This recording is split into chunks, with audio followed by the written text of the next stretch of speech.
ভাই কষ্ট না করলে তো মিষ্টি পাবা না। এই জীবনে কষ্ট না করলে মিষ্টি পাওয়ার সম্ভাবনাই নাই। তোমরা যদি চিন্তা করো যে তুমি যেভাবে নর্মাল প্রসেসে আগাচ্ছ সেই নর্মাল প্রসেসে তুমি সাকসেস পাবা, এরকম না। মনে রাখবা, প্রত্যেকটা সফল ব্যক্তি সফলতা পাওয়ার জন্য একটু ভিন্নধর্মী, তার যে স্বাভাবিক জীবন সেই স্বাভাবিক জীবন থেকে একটু ভিন্নধর্মী জীবনযাপন করেছে। তুমি যেটা চিন্তা করো যে অনেক স্টুডেন্টরাই সকালবেলা ঘুম থেকে উঠে আসতে রিল্যাক্সে তারপরে পড়ার টেবিলে বসে, ভাই তুমি যদি সেম প্রসিডিউরে যাও, তুমি যদি সেম ওয়েটাই ফলো করো, তাহলে কিন্তু তোমার আলটিমেটলি রেজাল্ট আসবে না। তোমাকে এটা মাথায় রাখতে হবে, যদি তুমি অর্জন কিছু করতে চাও তাহলে তোমাকে অনেক কিছু বর্জন করতে হবে। তোমার একটা অর্জনের জন্য অনেক ভালো লাগার জিনিস, অনেক ভালো লাগার মুহূর্ত তোমাকে বর্জন করতে হবে। তুমি যদি বর্জন না করতে পারো তাহলে তুমি অর্জন করতে পারবে না। সেই লাইনটা ভালোভাবে লিখে রাখা দরকার হয় যে অর্জন করতে হলে অনেক কিছু বর্জন করতে হবে। তুমি যদি একটু বেশি ঘুমাও, সেই বেশি ঘুমটাকে কি করতে হবে? বর্জন করতে হবে। তুমি যদি একটু হাঁটাচলা করতে অথবা খেলাধুলা করতে একটু বেশি পছন্দ করো, তোমার প্রিয় শখ হচ্ছে ধরো বন্ধুদের সাথে আড্ডা দেওয়া, গসিপিং করা, তাহলে ওই শখটাকে কি করতে হবে? বর্জন করতে হবে। তুমি যদি বর্জন করতে পারো তাহলেই তোমার অর্জন আসবে।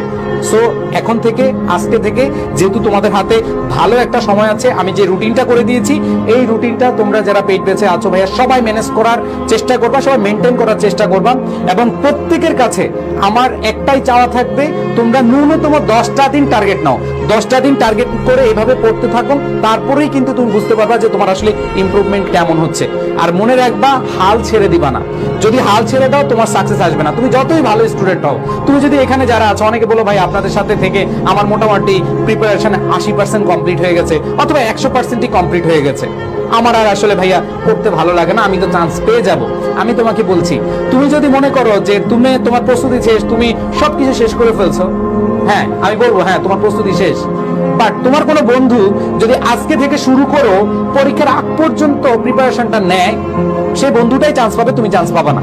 বিকজ এখানে লেগে থাকার বিষয় আছে। তোমরা জানো যে slow and steady wins the race.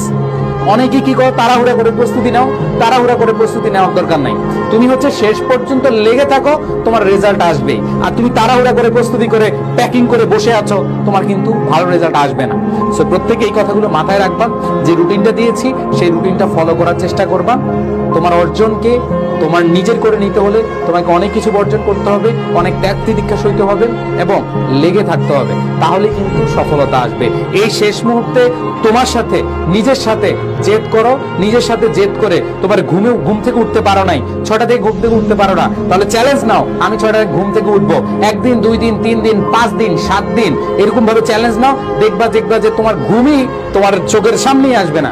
ওই ভয় পাবে, ওই নিজেই তাড়িয়ে বেড়াবে, ও তোমার এখানে আসবে না। জাস্ট হচ্ছে তুমি একটা অভ্যাসে পরিণত করো। মানুষ অভ্যাসের দাস। সো সবাই এই জিনিসটা মাথায় রেখে প্রস্তুতি নাও, ইনশাল্লাহ ভালো কিছু হবে। এবং আজকে থেকেই প্রস্তুতি শুরু করবে, এই আশা প্রত্যাশা রাখি তোমাদের কাছ থেকে। এবং তোমরা যেহেতু আমাদের পেইড বেসের অনেক অ্যাটেন্টিভ স্টুডেন্ট রয়েছে, তোমাদের কাছে বলবো যে তোমাদের কাছ থেকে আমরা রেজাল্ট প্রত্যাশা করি। তোমরা অনেক ভালো করবা যদি তোমরা এই সময়গুলোকে কাজে লাগাও, ঠিক আছে?